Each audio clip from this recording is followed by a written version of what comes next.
Varicose veins are the unsightly and sometimes painful bulging vessels usually found in the lower extremities. To understand the cause of varicose veins, we first need to look at the structure of the vessels in our bodies. Whenever we look at a graphic representation of the circulatory system, the vessels in the body are labeled blue and red. The red vessels are the arteries, which are structurally optimized to carry the blood from the heart to the periphery of the body.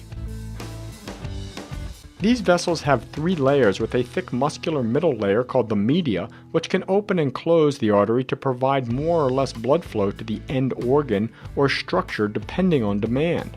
This configuration can also assist in circulating the blood around the body by propagating the pulsations of the heart. When the heart contracts, a bolus of blood is pushed through the arteries stretch in response to the bolus, and the muscular wall will contract the vessel back to its baseline diameter and propel the blood and nutrients around the body. These arteries are depicted as red because they almost always carry oxygenated blood, which actually has a reddish hue. The veins, on the other hand, are the blue vessels on a graphic picture of the circulatory system. The veins are designed to bring the deoxygenated blood from the periphery back to the heart for reoxygenation.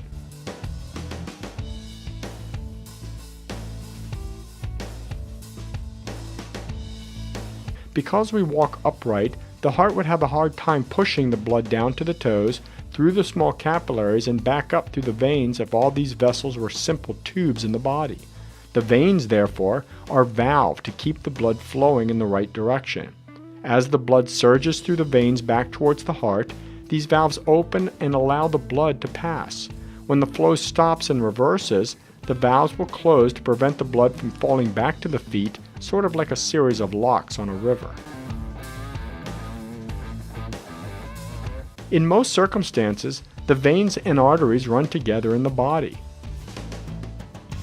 There are exceptions in our extremities, however. As you can see, there is a vein running adjacent to the main artery in the leg.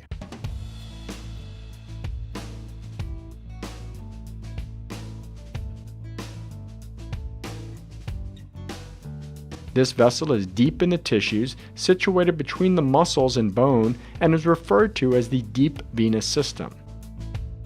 However, there is another parallel vein running under the skin surface with no associated artery. This vessel is part of the superficial venous system and runs in the fatty tissues just underneath the skin. This particular vessel is called the greater saphenous vein and runs from the inner thigh down past the knee and joins back up with the deep system at the inner ankle. The other member of the superficial venous system in the leg is called the small saphenous vein and comes off the deep system right behind the knee, runs in the fatty tissues under the skin of the calf,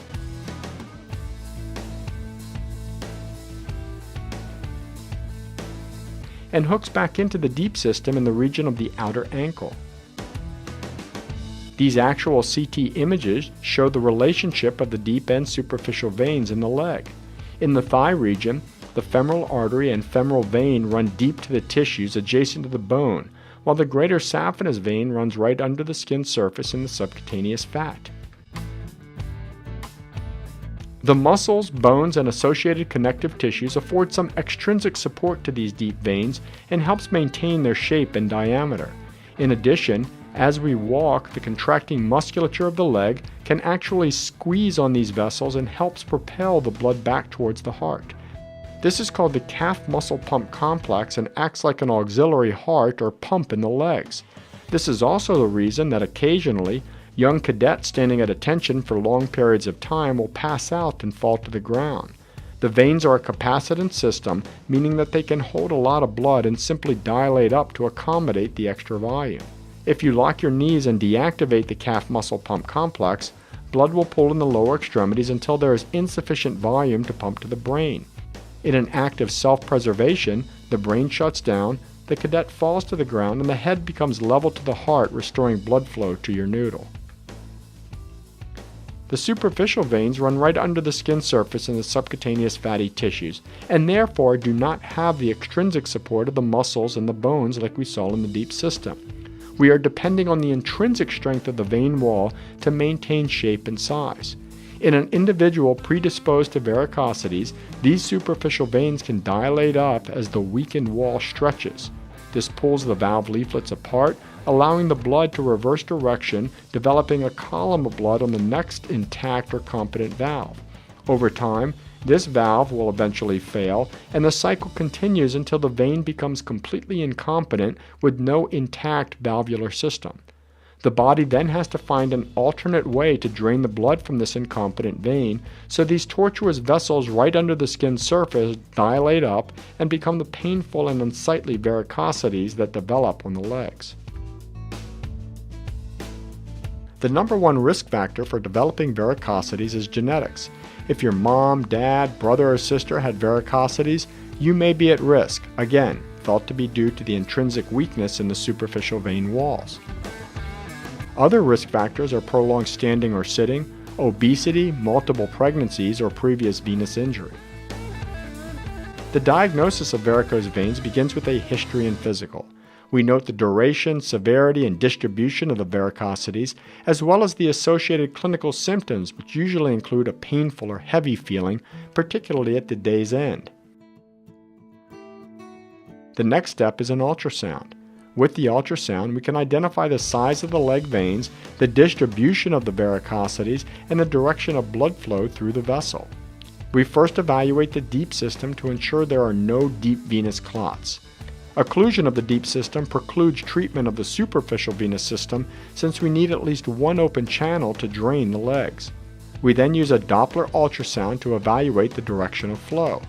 With the Doppler on the vein, the technologist will squeeze the calf, which will cause blood to rush through the veins towards the heart, which shows up as a peak on the Doppler graph. When the pressure is released, the blood will stop and reverse flow towards the feet, which shows up on the graph as a peak in the alternate direction. If the valves are intact, as in this case, the valves will close and there is no significant flow reversal.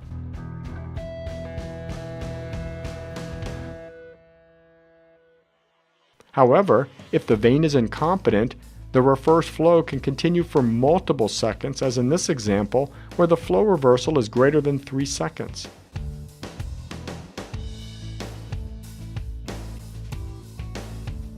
The ultrasound can also determine if the incompetent vein is supplying the regional varicosities.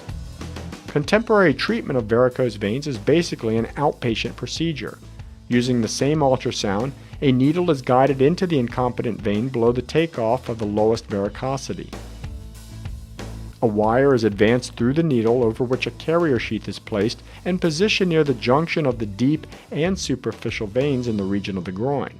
With the sheath in place, a second needle is sonographically guided to the periphery of the incompetent vein, and a high volume of a weak anesthetic is injected around the vein. This serves 3 purposes. 1, it compresses the vein walls to improve the efficacy of heat ablation. 2, the fluid protects surrounding structures such as the skin, small arteries, and nerves. And 3, most importantly, it numbs the area so the patient does not feel the actual ablation. The wire is then removed and replaced with either a laser fiber or microwave catheter, both of which ablate the incompetent vessel and heat seal the lumen. This blocks the flow to the varicosities, and the patient is then placed in a high-grade compression stocking for approximately 2 weeks to prevent the superficial veins from opening back up. Eventually, the varicosities will clot off, shrink, and are ultimately resorbed by the body. This is the before image of a gentleman with symptomatic lower extremity varicosities, and the post-endovascular treatment image showing marked improvement with essentially complete resolution.